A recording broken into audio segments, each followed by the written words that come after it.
Эфир Абхазского телевидения продолжается. Вы смотрите информационный выпуск Амши-Кушара. Здравствуйте. А сейчас коротко о главных темах. Единственный в республике кризисный центр семейного типа стал государственным. Под крылом заботы окажутся 15 воспитанников. Курортный сезон в Абхазии на пике. Мы решили заглянуть за кулисы курортной жизни в западной части страны и выяснили, что так сильно притягивает сюда туристов. Вспышка кишечной инфекции в Сухуми. Главврач инфекционной больницы напоминает о базовых правилах безопасности.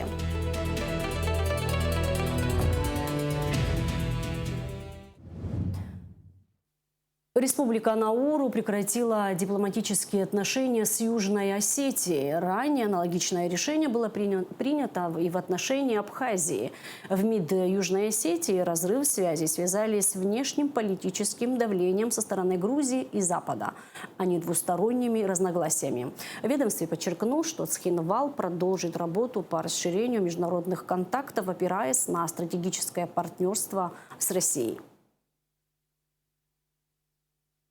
Подозреваемый по делу об убийстве в Гудаутском районе заключен под стражу. Суд Гудаутского района удовлетворил ходатайство следствия об избрании меры пресечения в виде заключения под стражу в отношении жителя села Лыхны Дениса Гагуля, подозреваемого в умышленном убийстве, совершенном группой лиц по предварительному сговору, а также в незаконном ношении и перевозке огнестрельного оружия. Мера пресечения избрана сроком на 2 месяца до 28 сентября 2026 года включительно.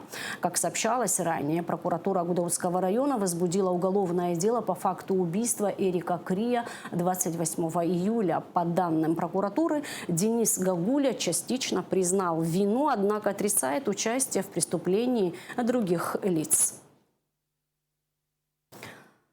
Природоохранная прокуратура Абхазии провела проверку после публикации в социальной сети Instagram видеозаписи о предполагаемом загрязнении Новоафонского пруда фекальными массами. В ходе выезда с участием представителей санитарно-экологической службы Гудаутского района установлено, что труба, выходящая к поверхности, относится к системе питьевого водоснабжения города Новый Афон. По информации МУП «Водоканал Нового Афона», она связана с накопительным бассейном возле монастыря и используется для подачи воды жителям улиц Эшба и Курортной. Сброс канализационных стоков через эту трубу исключен. Проверка показала, что выброс жидкости в пруд действительно произошел 24 июля. Однако, как установлено, это был аварийный сброс остатков питьевой воды из трубопровода после его перекрытия для проведения ремонтных работ. При этом специалисты санитарно-экологической службы отобрали пробы воды для исследований. Согласно результатам бактериологического анализа, вода в пруду не соответствует санитарным нормам по микробиологическим показателям. Кроме того, прокуратура установила, что в пруд поступают неочищенные канализационные стоки из городской системы с улиц Ладария, Чанба, Водопадная, Эшба, переулка Ладария и Курортная. По итогам проверки в администрацию Гудаутского района направлено представление об устранении выявленных нарушений. Подозреваемый в огнестрельном ранении жителя Гагры объявлен в розыск. Сотрудники уголовного розыска УВД по Гагрскому району совместно с оперативниками УВД по Гудаутскому району устанавливают местонахождение Руслана Лакоя, 1983 года рождения, подозреваемого в огнестрельном ранении жителя Гагры. Как сообщили в МВД Абхазии, происшествие произошло 31 июля около 13 часов во дворе дома номер 3 по улице Лакоба в Гагре. На месте были обнаружены и изъяты гильзы, которые направлены на баллистическую экспертизу. Пострадавший 1991 года рождения с огнестрельным ранением в верхней части левого бедра был доставлен в Гагрскую центральную больницу. Следственно-оперативные и оперативно-розыскные мероприятия, направленные на задержание установленного подозреваемого, а также установление всех обстоятельств произошедшего, продолжаются. Единственный в стране республиканский кризисный центр переведен в государственное учреждение, которое подведомственно Министерству социального обеспечения и демографической политики Абхазии. Госучреждение создано распоряжением Кабинета министров. Цель центра – предоставление временного жилья детям, оказавшимся в трудной жизненной ситуации. Вице-премьер Абхазии Майя Цибулевская, министр социального обеспечения и демографической политики Кама Адзинба посетили детей, проживающих в центре, и ознакомились с работой данного учреждения. Нала Чкинджеря расскажет подробности. Запах вкусного брауни по всему дому. Печет подопечная центра. Ведь скоро к ребятам из кризисного центра заглянут в гости вице-премьер Абхазии Майя Цибулевская и министр социального обеспечения и демографической политики Кама Адзинба. Здесь нет мамы и папы, но есть любовь, забота и уют. А самое главное – понимание. В кризисном центре семейного типа проживают дети, оставшиеся без попечения родителей, но нашедшие поддержку и заботу в других людях. То есть у вас растет молодой кондитер, да? Ну да, она студентка, даже уже закончила. Умничка, молодец, молодец. На нас рассчитывали? Да. Здорово. В доме проживают 15 детей, и у каждого из них своя личная история, боль и надежда. Но несмотря на все это, они учатся жить заново, жить в спокойствии и безопасности. При этом, если у родителей возникает желание увидеться со своим ребенком, то этому в центре никто не препятствует. Родители посещают как и кризисный центр, также мы разрешаем забирать детей, водить на занятия или на прогулки какие-то. Но если, конечно, ребенку небезопасно с родителем, то такие визиты не запрещены. В некоторых случаях мы пытаемся просто сказать, что вот там мама попала в больницу, ей нужно время, она придет в себя, и вы там вернетесь. Бывает, достаточно быстро адаптируются, честно говоря. Здесь трудятся 6 воспитателей, которые работают посменно. Свою любовь детям дарят воспитатели и педагоги этого центра. Асида Джения уже 1,5 года работает с детьми, смотрит за ними как за своими. Ей доверяют даже самые сокровенные тайны. Работа нелегкая, да, но есть много плюсов. Вот тут дети мои стоят, не дадут соврать. Мы их всех очень-очень уже полюбили. Да, мы приходим домой очень уставшие. Бывает, даже ты приходишь отсюда домой, и уже второй день дома он тоже как бы... Ты не можешь полноценно со своей семьей быть или там где-то еще. Но все это перекрывает то, что мы делаем, мы помогаем нашим детям, мы любим. С самого начала кризисный центр вел свою работу, снимая дом в аренду у частного лица.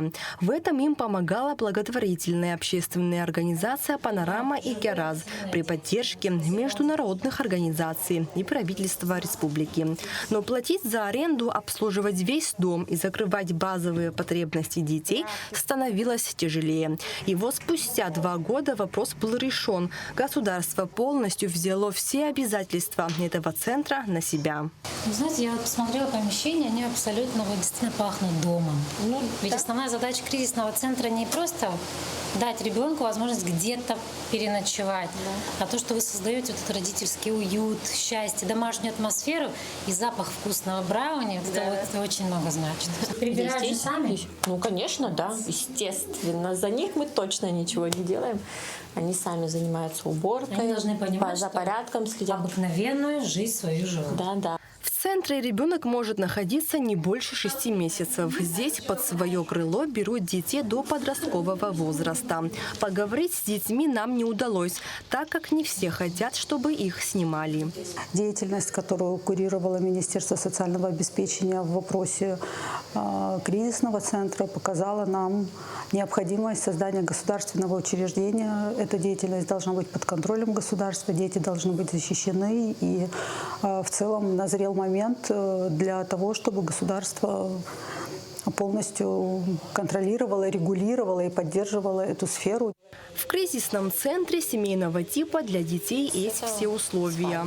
Есть повар, который готовит под вкусы ребятишек, обеспечивает одеждой. И самое главное, есть психологическая поддержка. У нас на обед вот сегодня, например, вот у нас пюре, Вот у нас компот, он еще горячий.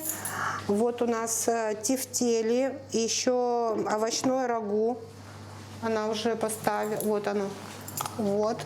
То есть у нас, во-первых, дети сами, у нас всегда салаты, разнообразные салаты, и дети делают сами помидоры, огурцы вечером. Они любят вот засиживать нас, приглашать, без нас чай не хотят пить. На данный момент кризисный центр уже приобрел дом в районе улицы Чанба. Теперь у них есть собственный очаг, но переезжать туда пока не планируют, так как требуется ремонт. До завершения работ центр продолжит работу по адресу улица Чернявского в Сухуми, где находится и сейчас. Нала Чхиндерия, Алексей Агухава и Налла Сурия, Абхазское телевидение.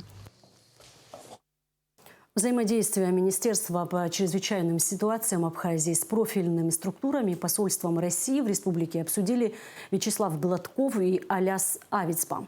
Стороны также затронули вопросы обеспечения безопасности российских туристов. Встреча состоялась в МЧС Абхазии по приглашению главы ведомства.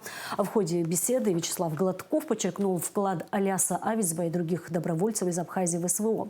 Чрезвычайный полномоченный посол России в Абхазии также отметил важность сотрудничества между странами и значимость их общей истории. Чрезвычайный полномочный посол России Вячеслав Гладков по приглашению уполномоченного по правам человека в республике Анас Кишмария посетил аппарат уполномоченного. Омбудсмен Абхазии ознакомила посла России с работой аппарата уполномоченного, обозначила приоритетные направления деятельности, основные задачи и перспективы. Подробно остановилась на вопросах взаимодействия с российскими омбудсменами и решением практических вопросов по линии посольства России в Абхазии.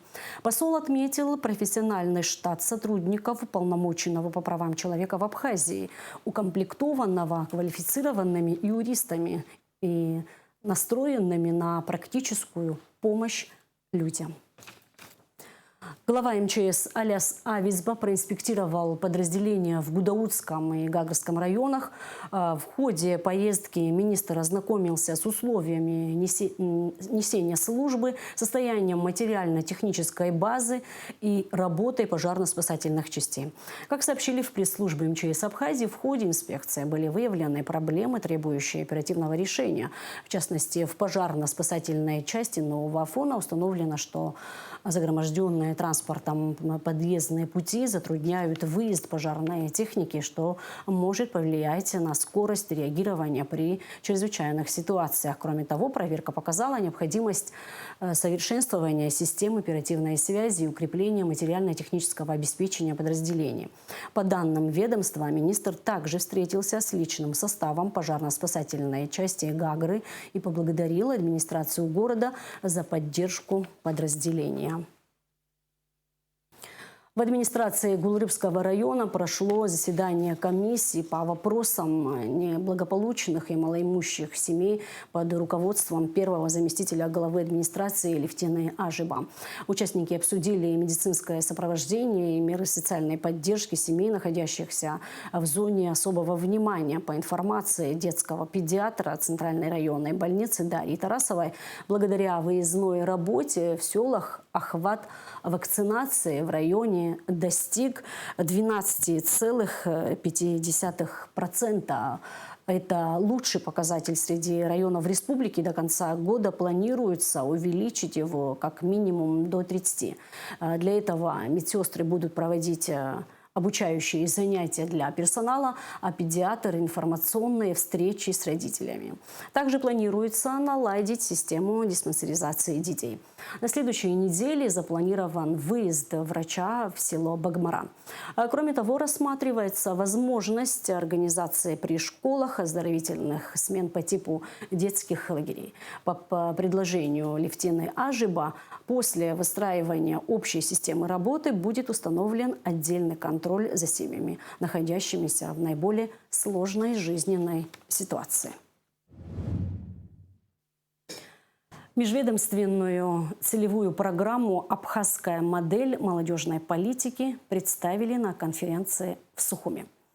Во встрече приняли участие руководители ведомств, депутаты, общественные деятели, молодые деятели культуры и науки, спортсмены, ремесленники, дизайнеры и IT-специалисты.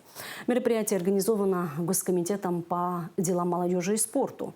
Подробности в репортаже Миланы Агрба. Конференция включала обширный перечень вопросов, связанных с развитием молодежной политики, механизмами предоставления молодым людям возможностей для реализации себя в обществе и своих планов. Одной из ключевых тем конференции стала презентация цифровой платформы «Амца», призванной объединить молодежь Абхазии в едином информационном пространстве. Это личный кабинет молодого гражданина в республике, куда мы планируем внести все возможности, которые существуют в республике конкретно для вас, для меня в том числе.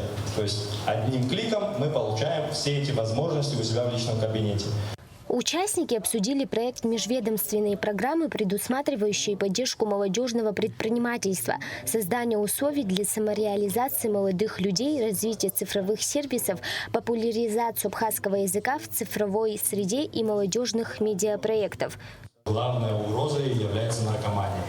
Это сегодняшний бич в обществе, из-за которого молодые граждане, в прямом смысле этого слова, исчезают, их не становится. И вот молодая часть населения подвержена вот этой угрозе. Ну и финальной проблемой, конечно же, является язык. Результатом такой проблемы явилось, что 41% они не владеют языком. Это преимущественно городская часть. Начальник отдела креативной экономики Светлана Габуня отметила, что в республике много не только талантливой молодежи, но и людей, успешно реализовавшихся в бизнесе. Она подчеркнула, что представленная программа действительно необходима. Сегодняшняя программа, она однозначно нужна и она важна. Она систематизирует и подсобирает все, что мы делаем сейчас разными ведомствами разрозненно. И я думаю, мы можем достигнуть больших результатов именно взаимодействуя вместе. И данная программа, она учитывает как раз-таки и важную систему учета, систему оценки и возможность укрепления через межведомственное взаимодействие дает понять, что эта программа может быть реализована успешно. Министр просвещения Хана Гунба отметила, что при реализации проектов сталкиваются со множеством проблем, но нет сомнений в том, что в республике талантливая молодежь. У нашей страны есть блестящее будущее, потому что у нас замечательная молодежь. Мы можем с чем-то соглашаться, с чем-то не соглашаться. Кто-то, может, оправдал наши надежды, может, кто-то не оправдал. Мы чьи-то надежды оправдали, где-то не оправдали. Но это наша молодежь, другой у нас нет, нам надо работать с этой молодежью. Где-то направлять, где-то учиться у них. По итогам открытого обсуждения участники представили предложения по доработке программы, которая определит основные направления молодежной политики Абхазии на ближайшие 5 лет. Милана Агрба, Ахрамич, Абхазское телевидение. Опасная сторона летнего отдыха – пик кишечных инфекций. Медики предупреждают, на смену норовирусу пришел агрессивный ротавирус. В зоне особого риска маленькие дети и люди с хроническими заболеваниями. Только за прошедшие сутки в инфекционную больницу города Сухум с жалобами обратились больше 140 пациентов. Подробности в репортаже Гугуцы Вардания. Лето, море, жара и традиционный сезонный всплеск кишечных инфекций. Настоящий пик именно сейчас. Если в начале лета медики чаще фиксировали норовирус, то сегодня на смену ему пришел куда более агрессивный ротавирус. Он протекает значительно тяжелее. В зоне особого риска дети младшего возраста и взрослые с хроническими заболеваниями. За прошедшие сутки к нам обратилось 145 человек. Из них большая часть – это дети, конечно, ну и взрослые тоже. В стационаре у нас находится на сегодняшний день 30 человек, но их число постоянно меняется, потому что пациенты выписываются, ну, сами понимаете, идет лечебный процесс. Препаратами для лечения данных заболеваний мы обеспечены полностью. Конечно, благодаря в основном администрации города нам помогает, как и в предыдущие годы, и этот год тоже не является исключением.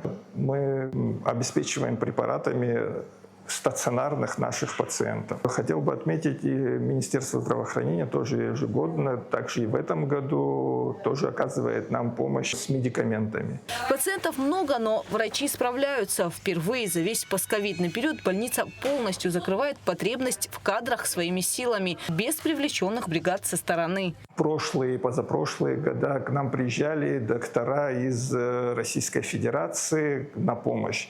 Но в этом году мы уже кадрами укомплектованы полностью. Наши соотечественники, наши молодые специалисты, которые закончили ординатуру, обучение, приехали и встали в строй. Врачи подчеркивают, капельницы – это крайняя мера. Не попасть на больничную койку в разгар лета помогут простые, но жизненно важные правила. Гигиена рук, особенно после купания в море, обработка продуктов, безопасная вода, а также правильное хранение еды. Кишечная инфекция коварна, но предсказуема. Соблюдение базовой гигиены – это не просто формальность, а ваш главный билет в здоровый и безопасный летний отдых. Гугу Цавардания, Раму Камкия, Абхазское телевидение.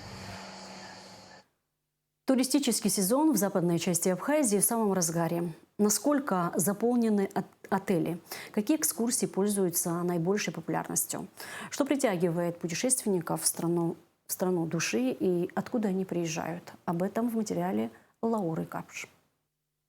Западная часть Абхазии – это настоящий кладезь исторических, природных и культурных сокровищ. Здесь, среди пейзажей, можно найти древние храмы и крепости, величественные каньоны и чистейшие пляжи. Озеро Рица, Новоафонский монастырь, Новоафонская пещера, Гекский водопад – это лишь некоторые из визитных карточек этого края. Гудаута привлекает спокойной атмосферой и малолюдностью, Афон историческими и культурными памятниками, Пицунда чистым морем, пляжами и целебным микроклиматом, а Гагра развитой инфраструктурой и достопримечательностями. Перейдя абхазо-российскую границу по реке Псу, путешественники попадают в Абхазию, которую поэтично называют страной души. На границе жизнь кипит круглый год, но особенно оживляется все в летние месяцы, когда сюда устремляются потоки туристов. На момент съемок отдыхающих было не так много, однако дорога была оживленной из-за отъезжающих машин. И все же мы смогли пообщаться с гостями, которые приехали в нашу страну, чтобы отдохнуть. В основном их интерес к Абхазии был вызван рассказами знакомых и друзей. Откуда вы приехали, на чем вы приехали, с кем вы приехали? Мы ехали на поезде, вот, и доехали быстро, хорошо. Погода замечательная. Мы с семьей, у нас папа, мама, 3 детей. Вот у нас Гриша первый раз. Девчонки уже были, мы часто ходим в горы. Пойдем тоже на Аватхару и покупаемся еще в Пицунде. Вот. Как вы узнали про Абхазию? Знаете, наверное, лет 12 еще назад мы здесь на велосипедах катались. Вот, приехали с велосипедами, катались. Даже не знаю, вот как-то доехали до Сочи, узнали про Абхазию, поехали кататься, потому что там красивее. Куда едете именно? В Абхазию, Пицунда, лучшее место. Это Пицунда, море. Вы первый раз в Абхазии? Нет. Откуда приехали? Москва. На сколько дней, с кем приехали? С семьей. Надеюсь, подольше. Из Курска приехали с семьей, как бы сын, жена, как бы я. Очень нравится нам, чисто, море хорошее, природа, сами понимаете, сами знаете, что рассказывать. Получается, вы не первый раз приезжаете? Нет, мы каждый год приезжаем. А первый раз, как вы узнали про Абхазию? Знакомые, бабушки, мамы ездили. Географию Абхазию знаем. Что больше всего вам нравится здесь, в Абхазии? Природа. Природа, горы, красота. Местное абхазское гостеприимство. Мы из Нижневартовска, из России, приехали с сыном и вот с друзьями отдыхать. Узнали, наслышаны. Многие друзья отдыхают здесь, в Абхазии. А именно куда вы едете? Сейчас едем в Сухум. А какие места планируете посетить? Что-то узнавали уже? Озеро ваше популярное, водопады. Далее наш путь лежал в настоящую жемчужину Абхазии – Гагру. Здесь разнообразный выбор жилья для туристов. Мы посетили отель «Изумруд», расположенный в курортной части Новой Гагры. Его озелененная территория, прогулочные дорожки и места для отдыха создают атмосферу уюта и спокойствия. Бассейн, тренажерный зал, спа, сауна, хамам, ресторан и шведский стол, а также детская зона делают пребывание в отеле особенно комфортным и приятным. Все включено для того, чтобы отдых был по-настоящему беззаботным. У нас здесь детская зона. Эту зону посещают также и взрослые, родители, отцы, матеря и просто девушки. Мы здесь проводим различные мероприятия. Это художественные какие-то изображения. От себя, потому что не всегда хочется покупать какие-то сувениры в магазине. Хочется что-то отсюда взять, сделанное своими руками. Стараемся подойти к этому творчески. Все наши работы детские, они предоставлены на этой доске. Также мы проводим различные шоу-программы. У нас пенные вечеринки, у нас дискотеки. Очень большое внимание уделяем здоровому образу жизни, и поэтому наши аниматоры проводят акваэробику, различные мероприятия спортивные с детьми. Я думаю, что отдых для наших гостей здесь очень интересный и разнообразный. В отеле 242 номера, почти все из которых заняты. Отель открыт круглый год, за исключением 2 зимних месяцев. Заполняемость у нас в отеле практически 100%. То есть сейчас у нас практически все номера распроданы, единичные свободные, но работаем мы с туроператором, который предоставляет нам возможность заполнить отель полностью. И если брать по количеству номеров, то количество гостей то же самое. Но бывает исключение, что количество гостей, приезжающих с маленькими детьми немного меньше. Туристам здесь предлагают разнообразные экскурсии, и они с радостью соглашаются их посетить. Мы пообщались с гостями, остановившимися в этом отеле, и узнали, как они организуют свой отдых и почему их выбор пал именно на этот отель. Я приехала из города Кирова, и на самом деле я в Абхазии уже не первый раз, но выбирая отдых именно в этом году, я решила посмотреть фотографии, почитать отзывы, и мой выбор пал, конечно же, на отель «Изумруд». Здесь просто замечательные локации, очень красиво, очень вкусно, очень интересно. Про Абхазию, наверное, много отдыхающих, много туристов, приезжая, привозят с собой различные воспоминания. Эти воспоминания передают тебе, и, конечно же, хочется оказаться в такой же атмосфере, как здесь. Я приехала на 10 дней, и из всех локаций мне, наверное, ближе всего больше нравится озеро Рица. Очень красивые локации ты проезжаешь, когда проезжаешь к этой жемчужине Абхазии. В общем, это очень красиво и стоит увидеть вживую. Вы к нам прилетели или приехали? Прилетели, а обратно мы поедем. Прилетели куда? С самолетом в Сочи. В Сочи. А почему не в Сухум? Ближе по локации было и удобнее добраться до Сочи, проехать через весь этот путь, пройти его и оказаться уже здесь. Узнали случайно из рекламы, посмотрели, что нас устраивает и близость к морю, и то, что отель достаточно молодой по своему рождению, то, что здесь все включено, и мы рискнули и поехали. В Абхазию мы первый раз. Нам здесь очень нравится. Мы приехали большой своей семьей, с детьми, невесткой, внуком. Что уже успели посетить, что планируете посетить? Планируем, как все, посетить жемчужину Абхазии, это озеро Риц. Обязательно хотим внука свозить в сталактитовые пещеры, это Новый Афон. И, соответственно, прогулка по кораблям.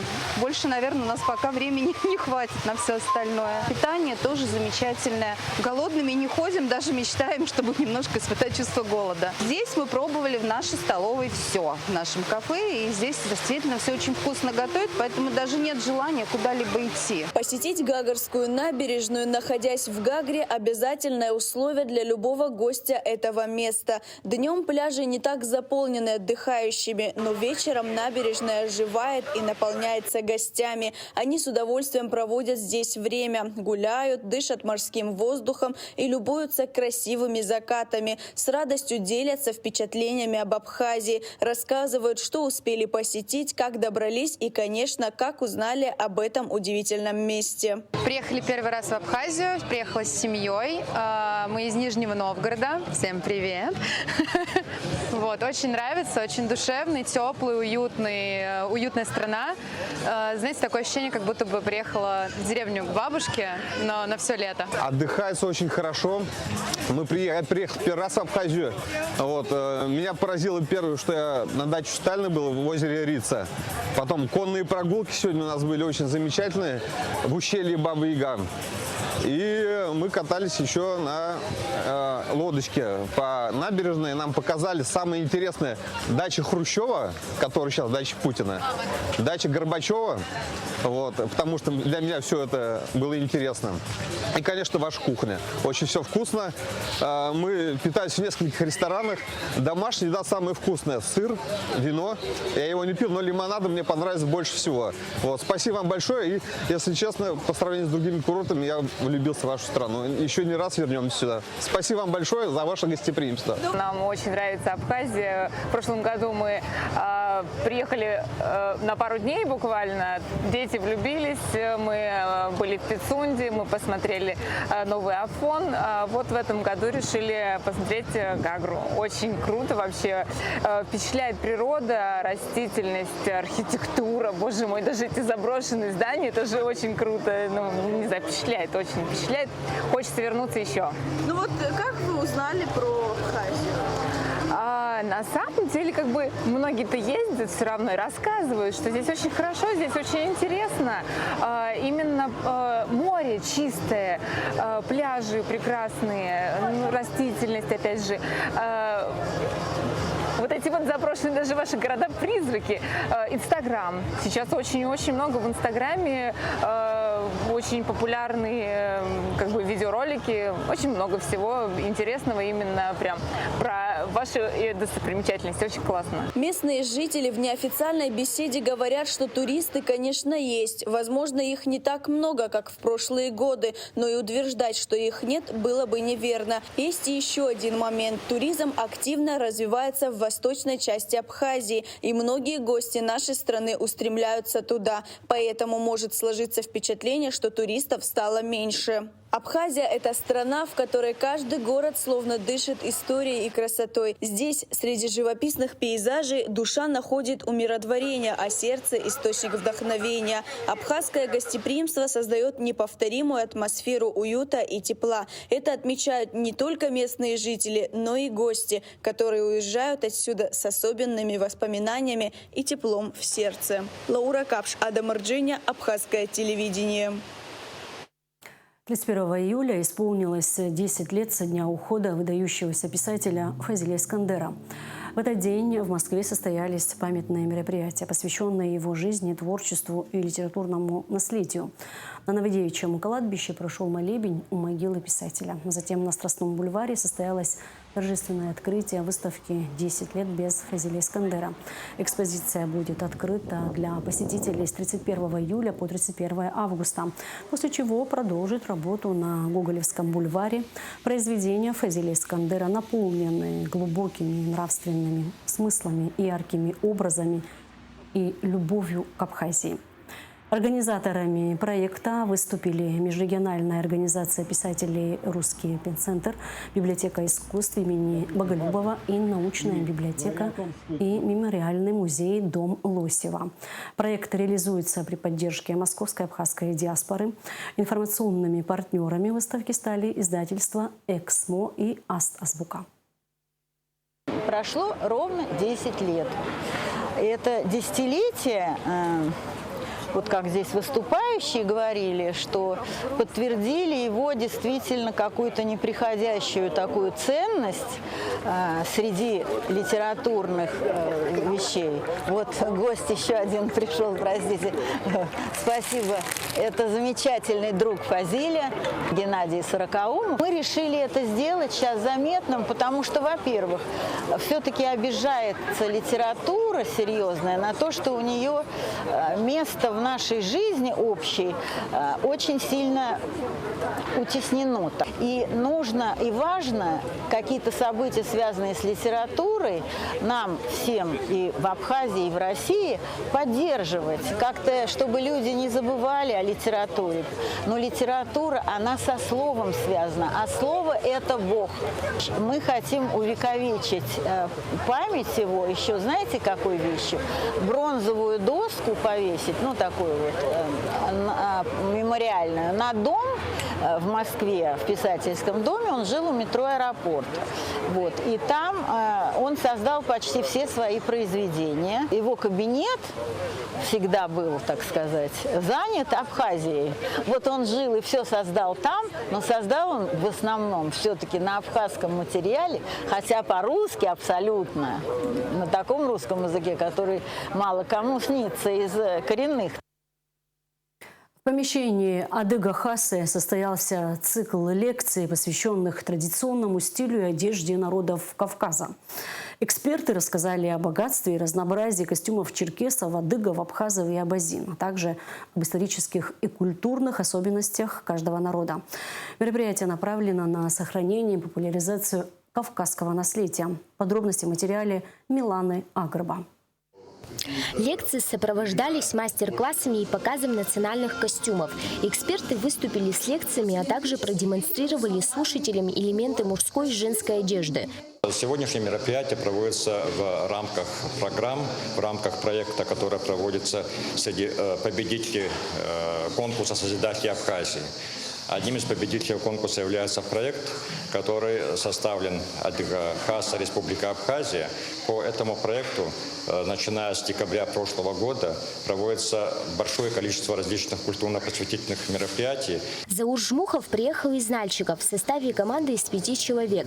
Одна из его лекций посвящена нардскому эпосу, а другая – теме хабзы. Первая лекция была посвящена нардскому эпосу. То есть я затрагивал элементы, насколько современны эти сюжеты, насколько современны эти характеры героев эпоса. Это была моя первая лекция. Сегодня я буду рассказывать о хабзе. Это сложное понятие, даже сейчас я не смогу его в 2 словах описать, но вот стереотипы, связанные с ним, насколько, опять же, оно современно, какие заблуждения бывают на этот счет, как я это вижу, как видят другие люди. Вот это будет предметом моей сегодняшней лекции. Лингвист Ильберт Бифов рассказал об особенности и разнообразии диалектов адыгского языка. Эксперт затронул историческое развитие языка и его влияние на культуру адыгов. Доклад включал примеры различий в произношении, лексике и грамматике между различными регионами. Какие-то субэтносы фактически исчезли на исторической родине. Естественно, это и на диалектную базу, на диалектное разнообразие очень сильно повлияло. Некогда доминировавшие шапсуги, абадзехи, они остались в меньшинстве на Западном Кавказе. Поэтому мое описание будет носить ретроспективный характер. Придется описывать и историческое состояние расселения племен и диалектов, и современное состояние. В рамках проекта «Адыга Хаса» «Школа наследия» организован летний лагерь для детей-репатриантов, который будет проходить в Кабардино-Балкарии. Участники пройдут обучение, посетят места своих предков и познакомятся с достопримечательностями республики. Эти инициативы являются частью более широкого блока проектов, реализуемых в рамках программы «Созидатели Абхазии». Милана Агрба, Давид Хашик, Абхазское телевидение. И в конце выпуска информация о погоде. По сообщению синоптиков, 1 и 2 августа в Абхазии ожидается переменная облачность. В субботу местами возможен кратковременный дождь, гроза. В воскресенье без осадков. Температура воздуха ночью плюс 18-23, днем плюс 27-32. Температура морской воды плюс 26 градусов. На этом наш выпуск завершен. Всего вам доброго и до встречи в эфире.